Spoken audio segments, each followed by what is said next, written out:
Hi friends, ಎಲ್ರಿಗೂ ನಮಸ್ಕಾರ. ಎಲ್ಲರಿಗೂ ಅರಸಿ ಮನೆ ಯೂಟ್ಯೂಬ್ ಚಾನಲ್ಗೆ ಸ್ವಾಗತ. ಎಲ್ಲರೂ ಹೇಗಿದ್ದೀರಾ? ಎಲ್ಲರೂ ಚೆನ್ನಾಗಿದ್ದೀರಾ ಅಂತ ಭಾವಿಸ್ತಾ ಇವತ್ತಿನ ವಿಡಿಯೋನ ಸ್ಟಾರ್ಟ್ ಮಾಡ್ತಾ ಇದ್ದೀನಿ.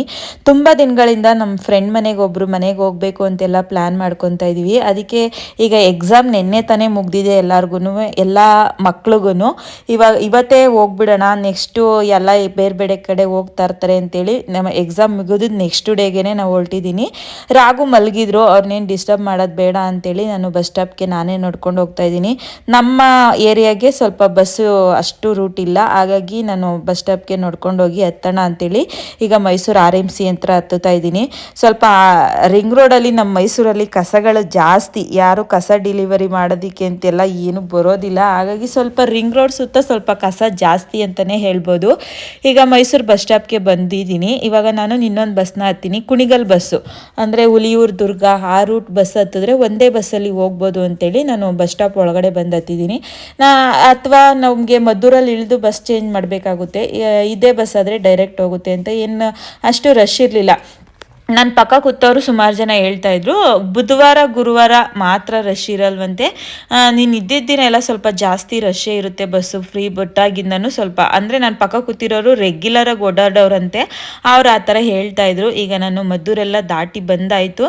ನನಗೋಸ್ಕರ ಬೆಂಗಳೂರಿಂದ ಬಂದವರು ಅಲ್ಲಿ ವೆಯ್ಟ್ ಮಾಡ್ತಿದ್ದಾರೆ. ಅಲ್ಲಿ ಇಳಿದ್ಬಿಟ್ಟು 1 ಕಿಲೋಮೀಟ್ರ್ ಆಗುತ್ತೇನೋ, ಅಲ್ಲಿಗೆ ಹೋಗೋಣ ಅಂತೇಳಿ. ನಾನು ಹೋಗ್ತಿರೋ ರೂಟು ಈ ಗೌಡಗೆರೆ ಚಾಮುಂಡೇಶ್ವರಿ ದೇವಸ್ಥಾನ ಇದೆ, ಅಂದರೆ ಅದು ಅಲ್ಲಿ ತುಂಬ ಪಾಪ್ಯುಲರ್ ಆಗಿರುವಂಥ ದೇವಸ್ಥಾನ, ಅದಕ್ಕೂ ಹೋಗೋಣ ಅಂತ ಅಂದ್ಕೊಂಡ್ವಿ, ಬಟ್ ಹೋಗೋಕ್ಕಾಗಲಿಲ್ಲ. ಇವಾಗ ನನ್ನ ಫ್ರೆಂಡ್ಸ್ ಇವರು ಕೂಡ ಬೆಂಗಳೂರಿಂದ ಬಂದಿದ್ದರು. ಆಲ್ಮೋಸ್ಟ್ ಅವರು ಅದನ್ನು ನಾನು ಹೊರಟ ಟೈಮ್ಗೆ ಹೊರಟಿದ್ರು, ಅವರು ಕೂಡ ಅಷ್ಟರಲ್ಲಿ ಬಂದಿದ್ದರು. ಒಂದು 10 ನಿಮಿಷ ವೆಯ್ಟ್ ಮಾಡಿದ್ರು ಅಷ್ಟೇ. ಈಗ ನಮ್ಮ ಫ್ರೆಂಡ್ ಮನೆಗೆ ಬಂದಿದ್ದೀವಿ. ಇವಳು ನೆನ್ನೆನೇ ಬಂದಿದ್ಲು, ಆ್ಯಕ್ಚುಲಿ ಇವಳ ಹೆಸರು ರಶ್ಮಿ ಅಂತ, ಮಂಡ್ಯ. ನೆನ್ನೆನೇ ಬಂದಿದ್ಲು. ಈಗ ಬಂದಿರೋದು ಇವ್ರ ಮನೆಗೆ, ಗೀತಾ ಅಂತೇಳಿ. ಇವ್ರ ಮನೆ ತುಂಬ ದಿನದಿಂದ ಅನ್ಕೊತಾ ಇದ್ವಿ ಬರಬೇಕು ಅಂತೇಳಿ, ಬರೋಕ್ಕೆ ಆಗಿರಲಿಲ್ಲ. ನಿನ್ನ ಯೆಲ್ಲೋ ಕಲರ್ ಡ್ರೆಸ್ ಹಾಕಿರೋದು ಶ್ರುತಿ ಅಂತ, ರೆಡ್ ಕಲರ್ ಡ್ರೆಸ್ ಹಾಕಿರೋದು ಪಲ್ಲವಿ. ಇನ್ನೊಬ್ರು ಈ ಕಡೆ ಇದ್ದಾರೆ ಯೆಲ್ಲೋ ಕಲರ್ ಡ್ರೆಸ್ಸು, ಅವರು ಕೂಡ ಪಲ್ಲವಿ ಅಂತಲೇ, ಅಂದರೆ ಇನ್ಷಿಯಲ್ ಇರ್ದು ಕಡಿತೀವಿ. ಇವಾಗ ನನ್ನ ಫ್ರೆಂಡ್ ಹಸ್ಬೆಂಡು ಮತ್ತು ಮಕ್ಕಳು ತಿಂಡಿ ತಿನ್ಕೊಂಡು ಅವರು ಹೊರಡ್ತಿದ್ದಾರೆ, ಅವರು ಇರೋದಿಲ್ಲ. ಅವರು ಕಳಿಸಾದ್ಮೇಲೆ ನಾವು ಕೂಡ ತಿಂಡಿನ ತಿಂತಾಯಿದ್ದೀವಿ. ಇಡ್ಲಿ ಚಟ್ನಿ ಮತ್ತು ಸಾಂಬಾರೆಲ್ಲ ಕೂಡ ಮಾಡಿಟ್ಟಿದ್ರು. ಹಾಗೆ ತುಂಬ ಜನ ಇದ್ದಾಗ ಸ್ವಲ್ಪ ಬಾಳೆ ಎಲೆಯಲ್ಲಿ ತಿಂದರೆ ಚೆನ್ನಾಗಿರುತ್ತೆ, ಮತ್ತು ಪಾತ್ರೆ ತೊಳೆಯೋದು ಕಡಿಮೆ ಆಗುತ್ತೆ ಅಂತೇಳಿ ನಾವೇ ಬಾಳೆ ಎಲೆ ತರಿಸಿ ತಿಂತಾಯಿದ್ವಿ. ಅಷ್ಟರಲ್ಲಿ ಇವಳು ಕೂಡ ತಿಂಡಿ ತಿನ್ನೋಕ್ಕೆ ಅಂತೇಳಿ ಬಂದಳು. ಪಾಪ ಅವಳು ಕೆಲ್ಸಕ್ಕೆ ಹೋಗ್ತಿದ್ಲು, ಕೆಲಸದಲ್ಲಿ ಫೋನ್ ಮಾಡ್ತಾನೆ ಇದ್ರು, ಏನೋ ಕೆಲ್ಸಕ್ಕೆ ಬರಬೇಕಿತ್ತು ನೀವು ಇವತ್ತು ಅಂತೇಳಿ. ಹಾಗೆ ಸುಮ್ಮನೆ ವಿಡಿಯೋ ಮಾಡಿ ರೇಗಿಸ್ತಾ ಇದ್ವಿ. ಎಲ್ಲ ಸ್ಕೂಲ್ ಫ್ರೆಂಡ್ಸೇನೆ, ನಾವು 5ನೇ ಕ್ಲಾಸಿಂದ SSLC ನಾವು ಮೈಸೂರು ಅಂತಿದ್ದೀನಿ, ಮದ್ದೂರಲ್ಲಿ ಹಾಸ್ಟೆಲಲ್ಲಿ ಓದಿದ್ದು ನಾವು. ಕೆಲವರು 8th 9th 10th 3 ವರ್ಷ ಓದಿದ್ದಾರೆ. ನೀನು ಇದ್ದವರೆಲ್ಲ 5ನೇ ಕ್ಲಾಸಿಂದ 10th ನಾವು ಹಾಸ್ಟೆಲಲ್ಲೇ ಓದಿದ್ದು. ಹಾಗಾಗಿ ಈಗ ನಮ್ಮ ಮೈಂಡಲ್ಲಿ ಏನಂದರೆ ಬರೀ ಹಾಸ್ಟೆಲಲ್ಲಿ ನಾವು ಹೇಗಿದ್ವಿ, ಸ್ಕೂಲಲ್ಲಿ ಹೇಗಿದ್ವಿ ಅದೇ ಥರ ಮೈಂಡ್. ಏನೋ ಈಗ 10ನೇ ಕ್ಲಾಸು ಓದ್ತಿರೋ ಮಕ್ಕಳು ಹೆಂಗೆ ಆಡ್ತಾರೋ ಅದೇ ಥರನೇ ಕಿತ್ತಾಡ್ಕೊಂಡು ಕಾಲು ಹೇಳ್ಕೊಂಡು ಏನೇನೋ ಒಂದು ತಮಾಷೆ ಮಾಡಿಕೊಂಡು ಎಲ್ಲ ಎಂಜಾಯ್ ಮಾಡ್ತಾಯಿದ್ವಿ. ಅಷ್ಟರಲ್ಲಿ ನಮ್ಮ ಇನ್ನೊಬ್ಬರು ಫ್ರೆಂಡು, ಇದೇ ಊರು ಪಕ್ಕಕ್ಕೆ ಮದುವೆ ಆಗಿರೋದು, ದಿವ್ಯಾ ಅಂತೇಳಿ, ಅವರು ಕೂಡ ಬಂದರು. ಈಗ ನೆಕ್ಸ್ಟು ನಾವು ತಿಂಡಿ ತಿಂದಾದ್ಮೇಲೆ ಅವ್ರ ಮನೆಗೆ ಹೋಗೋಣ ಅಂತೇಳಿ ಪ್ಲ್ಯಾನ್ ಮಾಡ್ತಾಯಿದ್ವಿ. ಇವರು ಅಷ್ಟೇ, ದಿವ್ಯಾ ಅಂತೇಳಿ. ಶ್ರಾವಣಿನ ಕರ್ಕೊಬರಲಿಲ್ಲ, ಬಟ್ ಅವಳು ಕರ್ಕೊಂಡು ಬಂದರೆ ಸ್ವಲ್ಪ ರಿಸ್ಕು, ಯಾಕಂದರೆ ಹಿಂಗೆಲ್ಲ ಜನ ಜಾಸ್ತಿ ಇರುತ್ತೋ ಕರ್ಕೊಂಡೋದಾಗ, ಅಮ್ಮ ಮೊಬೈಲ್ ಕೊಡು ನನಗೆ ಬೋರ್ ಆಗ್ತಿದೆ ಅಂತೆಲ್ಲ ಹೇಳ್ತಾ ಇರ್ತಾಳೆ. ಹಾಗಾಗಿ ಅವಳನ್ನ ಕರ್ಕೊಂಡು ಬರಲಿಲ್ಲ. ಅಷ್ಟರಲ್ಲಿ ತಿಂಡಿ ಎಲ್ಲ ತಿಂದಾದ್ಮೇಲೆ ಒಂದು ರೌಂಡ್ ಕಾಫಿ ಕೂಡ ಕುಡಿತಾ ಇದ್ವಿ. ಸುಮ್ಮನೆ ಹಾಗೆ ಇರುತ್ತಲ್ಲ ಹೆಣ್ಮಕ್ಳದ್ದು ಜಾಸ್ತಿ ತಮಾಷೆ, ಸ್ಕೂಲ್ ಫ್ರೆಂಡ್ಸ್ ಜೊತೆ ಸೇರೋದೇ ಒಂಥರ ಖುಷಿ ಅಲ್ವಾ. ಆ ಥರ ಏನೋ ಒಂದೊಂದು ಸ್ವಲ್ಪ ಕಾಮಿಡಿ ಎಲ್ಲ ಮಾಡಿಕೊಂಡು ಟೀನ ಕುಡಿದ್ಬಿಟ್ಟು ನಾವು ಇವಾಗ ಮೊದಲೇ ಹೇಳಿದ್ನಲ್ಲ ದಿವ್ಯಾ ಅಂತೇಳಿ, ಇಲ್ಲೇ ಪಕ್ಕದೂರು, ನಡ್ಕೊಂಡು ಹೋಗ್ಬೋದು, ಬಟ್ ಆಟೋದಲ್ಲಿ ಹೋಗೋಣ ಅಂತೇಳಿ ಆಟೋ ಮಾಡ್ಕೊಂಡು ಹೋಗ್ತಾ ಇದ್ದೀವಿ. ಇವರು ಅಲ್ಲಿಗೆ ಹೋದ್ವಿ. ಅಲ್ಲಿಗೆ ಹೋದ್ಮೇಲೆ ಅವಳು ಫುಲ್ಲು ಪ್ಲ್ಯಾನ್ನ ಮಾಡಿಬಿಟ್ಟಿದ್ಲು ಅಡುಗೆ ಮಾಡಬೇಕು ಅಂತೇಳಿ. ನಾವು ಹೋಗಿದ್ದು ಗುರುವಾರ ಆಗಿರೋದ್ರಿಂದ ಸ್ವಲ್ಪ ಜನ ಯಾರು ನಾನ್ ವೆಜ್ ತಿಂತಾ ಇರಲಿಲ್ಲ. ಪಲ್ಲವಿ ಅಂತ ರೆಡ್ ಕಲರ್ ಡ್ರೆಸ್ ಹಾಕಿದ್ರಲ್ಲ, ಅವರು ಫುಲ್ ನಾನ್ ವೆಜ್ಜೇ ತಿನ್ನೋದಿಲ್ಲ ಅವಳು. ಹಾಗಾಗಿ ಸ್ವೀಟೇ ಮಾಡೋಣ ಅಂತೇಳಿ ಅವಳು ರೆಡಿ ಮಾಡ್ತಾಯಿದ್ಲು. ನಾವು ಹೇಳ್ದೋ ಬರೀ ಅನ್ನ ಸಾಂಬಾರು ಒಂದು ಬಜ್ಜಿ ಮಾಡಿದರೆ ಸಾಕಾಗ್ತಿತ್ತು ಅಂತೇಳಿ, ಯಾಕಂದರೆ ಹೋಗೋದೇ ಅಪರೂಪ, ಸೇರೋದು ಅಪರೂಪ ಅಲ್ವಾ. ಹಾಗಾಗಿ ಮಾತುಕತೆ ಅನ್ನೋದ್ರಲ್ಲೇ ಮುಳುಗೋಗ್ಬಿಡುತ್ತೆ. ನೀನು ಅಡುಗೆ ಮಾಡೋದೆಲ್ಲ ಸ್ವಲ್ಪ ಕಷ್ಟ ಆಗುತ್ತೆ ಅಂತೇಳಿ ಬೇಡ ಅಂತ ಹೇಳಿದ್ರು. ಅವಳು ಎಷ್ಟು ಹೇಳಿದ್ರು ಕೇಳಿಲ್ಲ. ಒಂಥರ ಮದುವೆ ಊಟ, ಹಬ್ಬದ ಊಟ ಅಂತಾರಲ್ಲ ಅದೇ ಥರನೇ ಮಾಡಿಬಿಟ್ಟಿದ್ಲು.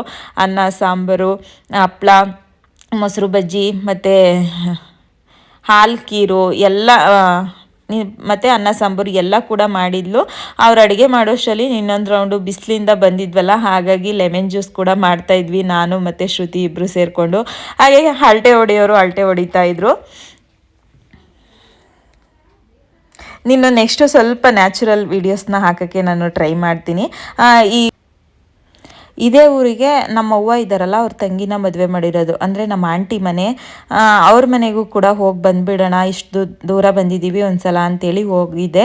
ಅಷ್ಟರಲ್ಲಿ ಆಂಟಿಯಲ್ಲಿ ಕೆಲಸ ಮಾಡ್ತಾಯಿದ್ರು. ಅವರು ಈ ಹಳ್ಳು ತಲೆಗೆ ಹಾಕಳ ಎಣ್ಣೆ ಬೇಯಿಸ್ತಾರಲ್ಲ, ಹಳ್ಳೆಲ್ಲ ಕ್ಲೀನ್ ಮಾಡ್ತಾಯಿದ್ರು.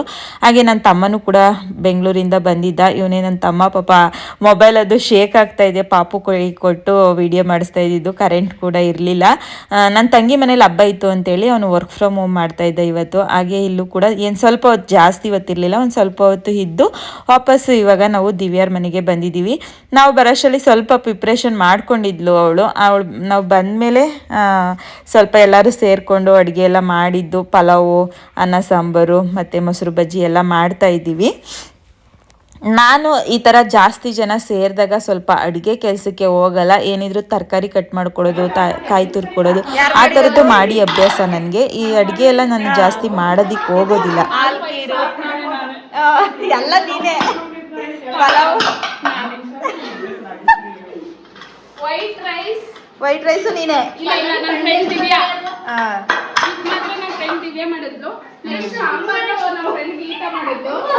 ಈ ಪ್ಲೇಟ್ ಇವನ್ ಮಾಡೋದ್ನಂತೆ.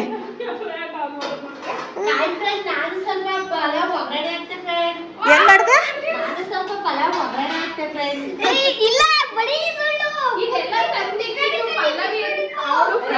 ಇದೆಲ್ಲ ಇಲ್ಲಿಗೆ ತಂದಿಟ್ಟಿದ್ದು ಇವರು. ನಾನೇನ್ ಮಾಡ್ದೆ? ನಿಜ ಹೇಳು, ನಿಜ ಹೇಳು, ನಾನೇನ್ ಮಾಡ್ದೆ? ರಾಜೇಶ್ವರಿ ತರಕಾರಿ ಎಲ್ಲ ಹಚ್ಕೊಟ್ಟಿದ್ದಾವಳೆ, ಕಾಯಿ ತುರ್ಕೊಟ್ಟಿದ್ದಾವಳೆ, ಸೌತೆಕಾಯಿ ಎರ್ದಿದ್ದಾವಳೆ, ಮೊಸರು ಬಜ್ಜಿ ಮಾಡಿದ್ದಾವಳೆ. ಸರಿ ಇದೆ, ಅರ್ಧ ತಪ್ಪಿದೆ, ಬೇಜಾರು ಮಾಡ್ಕೊಬಿಡಿ ಫ್ರೆಂಡ್ಸ್. ಲೈಕ್ ಮಾಡಿ, ಕಮೆಂಟ್ ಮಾಡಿ, ಸಬ್ಸ್ಕ್ರೈಬ್ ಮಾಡಿ ಪ್ಲೀಸ್. ಊಟನೂ ಅಷ್ಟೇ ತುಂಬ ಚೆನ್ನಾಗಿತ್ತು ಅಂತಲೇ ಹೇಳ್ಬೋದು. ನಮಗೆ ಊಟಕ್ಕಿಂತನೂ ನಾವು ಇಷ್ಟು ಜನ ಒಟ್ಟಿಗೆ ಸೇರಿದ್ದೀವಲ್ಲ ಅನ್ನೋದೇ ಒಂಥರ ಖುಷಿ. ಆ ಮಾತು ಕತೆ ಅದ್ರ ಮುಂದೆ ಯಾವ ಊಟನೂ ಏನು ಅಷ್ಟು ಟೇಸ್ಟ್ ಇತ್ತು ಅಂತಲೇ ಹೇಳ್ಬೋದು. ಅದಕ್ಕಿಂತ ಅದು ನಮಗೆ ಜಾಸ್ತಿ ಇಷ್ಟ ಆಯಿತು ಅಂತಲೇ ಹೇಳ್ಬೋದು. ಹಾಗೆ ಇಲ್ಲಿ ರೀಲ್ಸ್ ಮಾಡೋದಕ್ಕೆ ಅಂತೇಳಿ ಪ್ರಾಕ್ಟೀಸ್ ಮಾಡ್ತಿದ್ದಾರೆ. ಇಲ್ಲಿ ಇಬ್ಬರೇ ಮಕ್ಕಳಿರೋದು, ಒಬ್ಳು ರಶ್ಮಿ ಮಗಳು, ಇನ್ನೊಬ್ರು ಗೀತಾ ಅಂತೇಳಿ. ಅವರಿಬ್ಬರೇ ಸ್ವಲ್ಪ ಜಾಸ್ತಿ.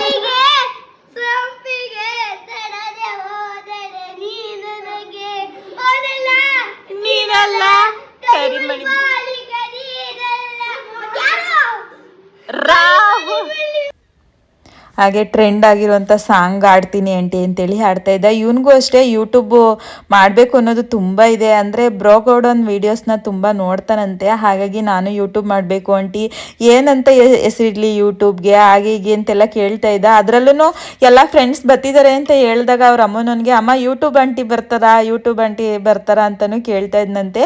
ತುಂಬ ಟ್ಯಾಲೆಂಟ್ ಇದ್ದಾನೆ. ಹೆಂಗೆ ಹೇಳ್ತಾನೆ ಅಂದರೆ, ಆಂಟಿ ನಾನು ಯೂಟ್ಯೂಬ್ ಚಾನಲ್ ಓಪನ್ ಮಾಡಿದ್ದೀನಿ, ಅದಕ್ಕೆ ಏನಂತ ಹೆಸರಿಡೋದು ಅಂತ ಕೇಳ್ತಾನೆ. ಅವನು ಈಗ 3ನೇ ಕ್ಲಾಸು. ಅಷ್ಟೊಂದು ಜಾಸ್ತಿ ನೋಡ್ತಾನೆ. ಬ್ರೋಗೌಡನ್ ಥರ ಮಾಡಿ ಆಂಟಿ, ನೀವು ಆ ದೇಶಕ್ಕೆ ಹೋಗಿ ಈ ದೇಶಕ್ಕೆ ಹೋಗಿ ಅಂತಲೂ ಕೂಡ ಫೋನಲ್ಲಿ 1-2 ಸತಿ ಹೇಳಿದ್ದು ಉಂಟು. ಇವಾಗ ಎಲ್ಲರೂ ಅರಿಶಿನ ಕುಂಕುಮ ತಗೊಂಡು ತೋಟದ ಹತ್ರ ಹೋಗೋಣ ಅಂತೇಳಿ, ಸಾಯಂಕಾಲ ಆಗಿತ್ತು, ಎಳ್ಳೀರೆಲ್ಲ ಕುಡ್ಕೊಂಡು ಬರೋಣ ಅಂತೇಳಿ. ಹಾಗೆ ನನ್ನ ಫ್ರೆಂಡ್ ದಿವ್ಯಾ ಕರ್ಕೊಂಡು ಹೋಗ್ತಿದ್ರು. ಇವಾಗ ಲಾಸ್ಟಿಗೆ ನಾವು ಫಸ್ಟ್ ಹೋಗಿದ್ವಲ್ಲ ಆ ಮನೆಗೆ ಹೋಗಿ ಅಲ್ಲೇ ಸ್ಟೇ ಆಗೋದು ಅಂತೇಳಿ ಆಗಿತ್ತು. ಹಾಗಾಗಿ ನೋಡಿ, ನಾನು ವೀಡಿಯೋ ಮಾಡ್ತಿದ್ದೀನಿ ಅಂತ ಅವಳು ಕೂಡ ಅವ್ರ ಅಮ್ಮನ ಮೊಬೈಲ್ ಇಸ್ಕೊಂಡು ಎಲ್ಲರ ವೀಡಿಯೋನು, ನಾನು ಎಷ್ಟು ವೀಡಿಯೋ ಮಾಡಿದ್ದೀನೋ ಅಷ್ಟು ವೀಡಿಯೋನು ಅವಳು ಕೂಡ ಫೋಟೋ ವೀಡಿಯೋಸ್ ಎಲ್ಲ ನೋಡಿ ಹೆಂಗೆ ತೆಗಿತಿದ್ದಾಳೆ ಅಂದರೆ, ಮಕ್ಕಳು ಹಂಗೇನೆ ಅಲ್ವಾ, ಯಾರಾದರೂ ಏನು ಮಾಡ್ತಾರೆ ಅದನ್ನು ಮಾಡಬೇಕು. ಅದರಲ್ಲೂ ಆ ಹುಡುಗ ಮಾಡ್ತಿದ್ದಾನೆ ಅಂತಲೇ ಜಾಸ್ತಿ ಅವಳು ವೀಡಿಯೋ ಮಾಡ್ತಿದ್ದು. ಹಾಗೆ ಅಲ್ಲೂ ಹೋಗಿ ಎಳ್ಳೀರೆಲ್ಲ ಕುಡಿದ್ವಿ. ಆದರೆ ಊಟ ಸ್ವಲ್ಪ ಜಾಸ್ತಿ ಆಗಿರೋದ್ರಿಂದ ಎಳ್ಳೀರೇನು ಜಾಸ್ತಿ ಕುಡಿಯೋದಕ್ಕೆ ಆಗಲಿಲ್ಲ. ಒಂದೊಂದು ಕುಡಿಯೋದಕ್ಕೆ ತುಂಬಾ ಸುಸ್ತಪಟ್ಟರು. ಇವಾಗೆಲ್ಲ ಸ್ವಲ್ಪ ಕತ್ಲೆ ಆಗ್ತಾಯಿತ್ತು. ಹಾಗಾಗಿ ಇನ್ನೊಬ್ಳು ಫ್ರೆಂಡ್ ಮನೆಗೆ ಹೋಗಿದ್ವಲ್ಲ, ಅವ್ರ ತೋಟದ ಹತ್ರ ಹೋಗೋಣ ಅಂತ. ಯಾಕಂದರೆ ಬೆಳಗ್ಗೆ ಎಲ್ಲರೂ ವಾಪಸ್ ಊರಿಗೆ ಹೋಗೋರಿದ್ರು, ಯಾರು ನೈಟು ಮಧ್ಯಾಹ್ನ ತನಕ ಯಾರೂ ಇರ್ತಾ ಇರಲಿಲ್ಲ. ಬೆಳಗ್ಗೆ ಮಾರ್ನಿಂಗ್ ಹೋಗ್ತೀವಿ ಅಂತ ಹೇಳ್ತಾಯಿದ್ರು. ಹಾಗೆ ಅವಳು ನಮ್ಮ ತೋಟದ ಹತ್ರಕ್ಕೂ ಹೋಗಿ ಬರೋಣ ಅಂತ ಹೋಗ್ತಾಯಿದ್ರು. ತುಂಬ ನವಿಲುಗಳಿದ್ವು. ಅದರಲ್ಲೂ ನೋಡಿ ಒಂದು ಎಷ್ಟು ಚೆನ್ನಾಗಿ ನವಿಲು ಪಾಸ್ ಆಯಿತು ಅಂತಂದರೆ ಹಾರಿ, ತುಂಬಾ ಚೆನ್ನಾಗಿತ್ತು. ಅದರಲ್ಲೂ ಸಂಜೆ ಹೋಗಿರೋದ್ರಿಂದ ತುಂಬ ನವಿಲುಗಳು ಕಾಣಿಸ್ತಾ ಇತ್ತು. ಹಾಗೆ ಇದು ಗುಡ್ಡ ಕೂಡ ಇದೆ. ಅವಳು ನನ್ನ ಫ್ರೆಂಡ್ ಹೇಳ್ತಾ ಇದ್ಲು ಇಲ್ಲೆಲ್ಲ ಚಿರತೆಗಳು ತುಂಬ ಬರ್ತವೆ ಅಂತ. ಅವಳು ಸುಮಾರು ಸಲ ನೋಡಿದಳಂತೆ ಚಿರತೆನ ಅಂತಲೂ ಕೂಡ ಹೇಳ್ತಾ ಇದ್ದ. ಹಾಗೆ ಅವ್ರ ಮಗನೂ ಕೂಡ ಹೇಳ್ತಾ ಇದ್ದ, ಆಂಟಿ ಬರುತ್ತೆ ಆಂಟಿ ಇಲ್ಲೆಲ್ಲ ಚಿರತೆ ನವಿಲೆಲ್ಲ ಬರುತ್ತೆ ಕಣಂಟಿ ಹಾಗೆ ಹೀಗೆ ಅಂತ.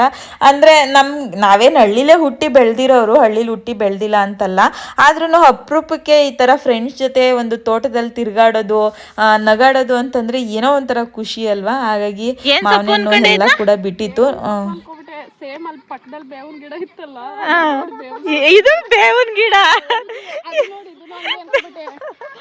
ಇದು ಇವಾಗ ಏನ್ ಸೊಪ್ಪು ಅಂತೀಯ? ಈಗ ಇದು ಕರ್ಬೇವು ಸೊಪ್ಪು ಅಂತೆ. ಈಗ ಸೋ ಗಿಡನು ಅನ್ಕೊಂಡಿದ. ಕರ್ಬೇವಿನ ಸೊಪ್ಪು ಇದು ನಾಟಿ ಕರ್ಬೇವು, ಅದೇ ನಾಟಿ ಎಲ್ಲ ಇದು ಫಾರಂ ಅನ್ಸುತ್ತೆ. ಹಂಗಾಗಿ ಗಮ್ ಅಂತ ಐತೆ, ಕಿತ್ತರೆ ಗಮ್ ಅಂತ ಐತೆ. ಹೌದು. ಹಾಗೆ ಇಲ್ಲಿ ತೋಟದ ಹತ್ರನೇ ಅವರು ಉಳಿನ ಮನೆ ಕಟ್ಟಿದ್ದಾರೆ. ಉಳಿನ ಮನೆ ಅಂತಲೇ ಕರೀತಾರೆ ಇದನ್ನ ನಮ್ಮ ಕಡೆ ಎಲ್ಲ. ಇಲ್ಲಿ ರೇಷ್ಮೆ ಹುಳನ ಸಾಕ್ತಾರೆ. ಆಲ್ಮೋಸ್ಟ್ ಎಲ್ಲ ತೋಟದ ಹತ್ರನೇ ಜಾಸ್ತಿ ಕಟ್ಕೊಂಡಿರ್ತಾರೆ, ಯಾಕಂದರೆ ತೋಟ ಅಲ್ಲೇ ಇರುತ್ತೆ, ಸೊಪ್ಪು ಕೂದಿ ಅಲ್ಲೇ ಹಾಕ್ಬಿಟ್ಟು ಮನೆಗೆ ಹೋಗ್ಬೋದು ಅಂತೇಳಿ. ಊರೊಳಗಡೆ ಸುಮಾರು ದೂರನೇ ಆಗುತ್ತೆ ಇವ್ರ ಮನೆಗೂ ತೋಟದ ಮನೆಗೂ ಕೂಡ. ತೋಟದ ಮನೆ ಎಲ್ಲದಕ್ಕೂ ಕೂಡ ಸ್ವಲ್ಪ ದೂರನೇ ಆಗುತ್ತೆ ಅಂತಲೇ ಹೇಳ್ಬೋದು.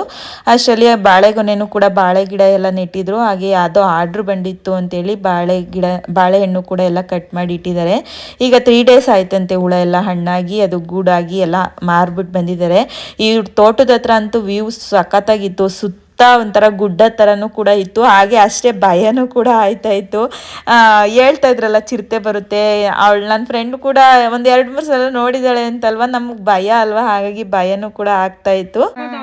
ಚಪ್ರದ ಅವರೆಕಾಯಿನೇ ಇದು ಲಾಸ್ಟ್ ಅನ್ಸುತ್ತೆ, ಎಲ್ಲ ಆಗ್ಲೇ ತಿಂದು ಇದು ಲಾಸ್ಟ್ ಬ್ಯಾಚ್ ಅನ್ಸುತ್ತೆ ಅಲ್ವೇನೆ. ಗಿಡ ಎಲ್ಲ ಒಣಗೋಗೈತಲ್ಲ ಅದಕ್ಕೆ ಎಲ್ಲ ತೋರ್ಸಿ. ಅವಳಿಗೆ ಕರ್ಬೇವಿನ ಸೊಪ್ಪು ಬೇಕಂತೆ. ಉಪ್ಸಾರ್ಗೆ ಬಸ್ಸಾರ್ಗೆಲ್ಲ ಚೆನ್ನಾಗಿರ್ತಿದ್ವಿ. ಎಲ್ಲೊಂದು ಇಷ್ಟೊಂದು ಐತೆ. ಯಾಕೆ ಮಗ ಇದೆಲ್ಲ ಕೀರೆ ಸೊಪ್ಪು. ಅದು ವಿಳ್ಯದೆಲೆ ಎಲ್ಲ ಐತೆ. ವಿಳ್ಯದೆಲೆ ಎಲ್ಲ ಐತೆ ಅಲ್ಲಿ. ಅಲ್ಲೈತೆ ವಿಳ್ಯದೆಲೆ. ನಮ್ಮ ಕಡೆ ಆಕ್ಚುಲಿ ಈ ತರ ಕೀರೆ ಸೊಪ್ಪು ಜಾಸ್ತಿ. ಕೆಲವು ಕಡೆ ಕೀರೆ ಸೊಪ್ಪನ್ನ ಈ ತರ ಬೆಳೆಯೋದೇ ಇಲ್ಲ, ಅವರು ಕಿರ್ಕೀರೆ ಅಥವಾ ದಂಟನ್ನ ಕೀರೆ ಮಾಡ್ತಾರೆ. ಈ ತರ ಮಾಡ್ಕೊಂಡ್ರೆ ವರ್ಷ ಪೂರ್ತಿ ಸೊಪ್ಪು ಸಿಗ್ತದೆ. ಹಾಗೆ ನಾವು ಎಲ್ಲರೂ ಮಧ್ಯಾಹ್ನ ಸ್ವಲ್ಪ ಹೆವಿ ಊಟ ಆಗಿದ್ದರಿಂದ ಕೀರೆ ಸೊಪ್ಪು ಕುಯ್ಕೊಂಡೋಗಿ ಉಪ್ಸಾರು ಮಾಡೋಣ, ಮುದ್ದೆ ಮಾಡೋಣ ಅಂತೇಳಿ ಗೀತಂಗೆ ಹೇಳಿದ್ವಿ. ಕೀರೆ ಸೊಪ್ಪನ್ನೇ ಎಲ್ಲ ಕುಯ್ಕೊಂಡು ಹೋಗಿದ್ವಿ ಊಟಕ್ಕೆ ಅಂತೇಳಿ. ನಮ್ಮ ಕಡೆ ಈ ಥರ ಕೀರೆ ಸೊಪ್ಪು ಜಾಸ್ತಿ ಹಾಕ್ತಾರೆ. ರಾಘು ಮನೆ ಕಡೆ ನಾನು ನೋಡೇ ಇಲ್ಲ ಅವರು ಕೀರೆ ಸೊಪ್ಪು ಬೆಳೆಯೋದಾಗಲಿ, ಈ ಥರ ಕೀರೆ ಮಡಿ ಅಂತ ಕರಿತೀವಿ ನಾವು, ಆ ಥರದ್ದೆಲ್ಲ ನಾವು ಅಷ್ಟು ಅಬ್ಸರ್ವ್ ಮಾಡೇ ಇಲ್ಲ, ನಾನು ನೋಡೇ ಇಲ್ಲ ಅಂತಲೇ ಹೇಳ್ಬೋದು. ನಮ್ಮ ಮದ್ದೂರು ಈ ಕಡೆ ಸೈಡೆಲ್ಲ ಇವು ಎಲ್ಲರ ಮನೆಗಳಲ್ಲೂ ಕೀರೆ ಮಡಿ ಅನ್ನೋದನ್ನ ಇಟ್ಕೊಂಡಿರ್ತಾರೆ. ಈಗ ನಾವು ವಾಪಸ್ಸು ಮನೆ ಕಡೆಗೆ ನಾವು ಹೊರಡುವಷ್ಟರಲ್ಲಿ ಕತ್ಲೇನೆ ಆಗೋಗಿತ್ತು. ಹಾಗಾಗಿ ಈಗ ಚಿರತೆ ಬಂದರೆ ಯಾರು ನಿಟ್ಕೊಡೋದು ಅಂತೇಳಿ ತಮಾಷೆ ಮಾಡಿಕೊಂಡು ಈಗ ಮನೆ ಕಡೆಗೆ ಹೊರಡ್ತಾ ಇದ್ದೀವಿ. ಒಂದು ಲಾಂಗ್ ವಾಕ್ ಆಯಿತು ಅಂತಲೇ ಹೇಳ್ಬೋದು. ಸ್ವಲ್ಪ ನನಗನ್ಸೋದು ಸ್ವಲ್ಪ ಮನೆ ಕಡೆಗೂ ಅವ್ರಿಗೆ ಡೈಲಿ ಒಡ್ಡಾಡಿರ್ತಾರಲ್ಲ ಏನಷ್ಟು ಅನ್ಸೋದಿಲ್ಲ. ಈಗ ಪಾಪ ಗೀತಾ ಅಡುಗೆ ಮಾಡೋಕ್ಕೆ ರೆಡಿ ಮಾಡ್ತಿದ್ದಾಳೆ, ಅವಳಿಗೆ ಪಲ್ಲವಿ ಹೆಲ್ಪ್ ಮಾಡ್ತಿದ್ದಾಳೆ. ಉಪ್ಸಾರಾಗಿರೋದ್ರಿಂದ ಸ್ವಲ್ಪ ಬೇಗ ಆಗುತ್ತೆ ಅಂತೇಳಿ.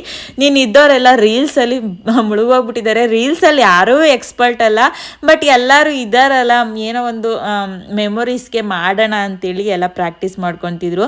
ನೀವು ನಂಬ್ತಿರೋ ಬಿಡ್ತಿರೋ, ನಾವು ರಾತ್ರಿ 1 ಗಂಟೆ 1:15 ತನಕನೂ ಕೂಡ ಮಾತಾಡಿದ್ದೀವಿ, ಅಷ್ಟು ಮಾತಾಡಿದ್ದೀವಿ ಅಂತಲೇ ಹೇಳ್ಬೋದು. ಹಾಗೆ ಉಪ್ಸಾರು ಕೂಡ ರೆಡಿ ಆಯಿತು. ಎಲ್ಲರೂ ಉಪ್ಸಾರನ್ನ ತುಂಬಾ ಇಷ್ಟಪಟ್ಟು ತಿಂದರು ಅಂತಲೇ ಹೇಳ್ಬೋದು. ನಮ್ಮನೆ ಕಡೆಯಲ್ಲಿ ಅಷ್ಟೇ ಜಾಸ್ತಿ ಉಪ್ಸಾರು. ರಾಗುಗೆ ಇಲ್ಲಿ ಉಪ್ಸಾರು ಅವ್ರಿಗೆ ಅಷ್ಟು ಇಷ್ಟ ಆಗೋದಿಲ್ಲ, ನನಗೆ ತುಂಬಾ ಇಷ್ಟ. ನನಗೊಂದೊಂದ್ಸಲ ಉಪ್ಸಾರು ಖಾರ ನೋಡಿದ್ರೆ ಬಾಯಲ್ಲೆಲ್ಲ ನೀರು ಬರ್ತಾರುತ್ತೆ ಅಪರೂಪಕ್ಕೆ ಮಾಡೋದ್ರಿಂದ. ಊಟನೂ ಕೂಡ ತುಂಬ ಚೆನ್ನಾಗಿತ್ತು. ಇವಾಗ ಊಟ ಎಲ್ಲ ಮುಗಿಸಿ ನಾವು ಹೀಗೆ ಅಂತೂ ಮಲ್ಕೊಂಡಿಲ್ಲ, ನಿನ್ನ ತುಂಬ ಲೇಟಾಗಿತ್ತು ಮಲ್ಕೊಳ್ಳೋ ಅಷ್ಟರಲ್ಲಿ. ಹಾಗೆ ಊಟ ಎಲ್ಲ ಆದಮೇಲೂ ಕೂಡ ತುಂಬಾ ಮಾತಾಡಿದ್ವಿ ಅಂತಲೇ ಹೇಳ್ಬೋದು. ಪಾಪ ಅವ್ರ ಯಜಮಾನ್ರು ಊಟದ ಟೈಮ್ಗೆ ಬಂದರು, ಮಲ್ಕೊಳ್ಳೋ ಟೈಮ್ಗೆ ಅವ್ರು ಹೋಗಿ ಮಲ್ಕೊಬಿಟ್ರು. ತುಂಬಾ ಮಾತಾಡಿದ್ವಿ ಅಂತಲೇ ಹೇಳ್ಬೋದು. ನೆಕ್ಸ್ಟ್ ಡೇಗೆ ನಾವು ಇಲ್ಲಿ ಚಿತ್ರಾನ್ನ ಮತ್ತು ಸ್ವಲ್ಪ ನೆನ್ನೆದು ಇಡ್ಲಿ ಇಟ್ಟಿತ್ತು ಅಂತೇಳಿ ಇಡ್ಲಿ ದೋಸೆ ಎಲ್ಲನೂ ಕೂಡ ಮಾಡಿದ್ಲು. ತಿಂಡಿ ಎಲ್ಲ ತಿಂದಾದ್ಮೇಲೆ ಅಣ್ಣ ತೋಟದ ಹತ್ರಕ್ಕೆ ಹೋಗಿ ಕರ್ಬೇವಿನ ಸೊಪ್ಪು ಮತ್ತು ನುಗ್ಗೆ ಸೊಪ್ಪು ಎಲ್ಲನೂ ಕೂಡ ಕಿತ್ಕೊ ಬಂದಿದ್ರು. ಆಲ್ಮೋಸ್ಟ್ ಎಲ್ಲರೂ ನಾವು ನಾನೊಬ್ಳು ಮೈಸೂರು, ನೀನು ಇದ್ದವರೆಲ್ಲ ಬೆಂಗಳೂರಲ್ಲಿ ಇರೋದ್ರಿಂದ ಎಲ್ಲರೂ ಕೂಡ ತೊಗೊಂಡೋಗ್ತಾಯಿದ್ರು. ಅದರಲ್ಲಿ ರಶ್ಮಿ ಒಬ್ಳು ಬೇಡ ಅಂತೇಳಿ ಅವಳೇನಷ್ಟು ಇಂಟ್ರೆಸ್ಟ್ ಕೊಡಲಿಲ್ಲ ಅದರಲ್ಲಿ. ನಾನು ಸ್ವಲ್ಪ ನುಗ್ಗೆ ಸೊಪ್ಪು ಮತ್ತು ಕರ್ಬೇವಿನ ಸೊಪ್ಪೆಲ್ಲ ತೊಗೊಬಂದೆ. ಅವನಿಗೆ ಸ್ಕೂಲ್ ಇತ್ತು, ಬಟ್ ಅವನಿಗೆ ಹೋಗೋದಕ್ಕೆ ಇಷ್ಟ ಇರಲಿಲ್ಲ ನಾವೆಲ್ಲ ಇರೋದ್ರಿಂದ. ಆದ್ರೂ ಅವನು ನೆನ್ನೆನೂ ಸ್ಕೂಲಿಗೆ ಕಳಿಸಿರ್ಲಿಲ್ಲ ಅಂತೇಳಿ ಇವತ್ತು ಕಳಿಸ್ತಿದ್ದಾಳೆ. ನಾವು ಕೂಡ ನೀನು 1 ಅವರಲ್ಲೆಲ್ಲ ಹೊರಟ್ಬಿಡ್ತೀವಿ, ಆಮೇಲೆ ಫುಲ್ ಡೇ ಸ್ಕೂಲ್ ವೇಸ್ಟ್ ಆಗುತ್ತಲ್ವಾ ಅಂತೇಳಿ ಹೋಗಲಿ ಅಂತೇಳಿ ಇವಾಗ ನಾವು ಕೂಡ ಹೊರಟಿದ್ದೀವಿ. ಅಷ್ಟರಲ್ಲಿ ಶ್ರುತಿ ಅವ್ರ ಯಜಮಾನ್ರು ಬಂದರು. ನನ್ನ ಪಲ್ಲವಿನ ಬಸ್ ಸ್ಟಾಪಿಗೆ ಡ್ರಾಪ್ ಮಾಡಿ ನೀನು ಇದ್ದವರೆಲ್ಲ ನಮ್ಮ ಫ್ರೆಂಡ್ ಶ್ರುತಿ ಮನೆಗೆ ಹೋಗ್ತಾಯಿದ್ರು ಅವರು. ಇವಳೆ ಪಲ್ಲವಿ, ಇವಳು ಮದ್ದೂರಲ್ಲಿ ಬೆಂಗಳೂರು ಬಸ್ ಹತ್ತಿದ್ಲು. ನಾನು ಅದೇ ಬಸ್ಸು ನನಗೆ ಮೈಸೂರಿಗೆ ಬಂತು. ಯಾರಿಗೆಲ್ಲ ಈ ವಿಡಿಯೋ ಇಷ್ಟ ಆಯಿತು ಅವರೆಲ್ಲ ಪ್ಲೀಸ್ ಸಬ್ಸ್ಕ್ರೈಬ್ ಮಾಡಿಕೊಂಡು ವೀಡಿಯೋಸ್ನ ನೋಡಿ. ಹಾಗೆ ನೀವು ನಿಮ್ಮ ಫ್ರೆಂಡು, ಸ್ಕೂಲ್ ಫ್ರೆಂಡ್ಸ್, ಆ್ಯಕ್ಚುಲಿ ಇವರೆಲ್ಲ 5ನೇ ಕ್ಲಾಸಿಂದ ಫ್ರೆಂಡ್ ಇರುವಂಥವ್ರು, ಈಗ ಫ್ರೆಂಡ್ ಆಗಿರುವಂಥವ್ರಲ್ಲ. ನಿಮಗೆ ಯಾರೆಲ್ಲ ಈ ಥರ ಸ್ಕೂಲ್ ಫ್ರೆಂಡ್ಸ್ನ ಮೀಟ್ ಮಾಡಿದಾಗ ಆದಂಥ ಅನುಭವಗಳು, ಎಕ್ಸ್ಪೀರಿಯೆನ್ಸ್ಗಳು, ಅಥವಾ ನಮ್ಮ ಫ್ರೆಂಡ್ಶಿಪ್ನ ನೋಡಿ ನಿಮ್ಗೆ ಏನು ಅನ್ನಿಸ್ತು ಅನ್ನೋದನ್ನು ಕೂಡ ಕಮೆಂಟ್ ಬಾಕ್ಸಲ್ಲಿ ಕಮೆಂಟ್ ಮಾಡಿ. Thank you.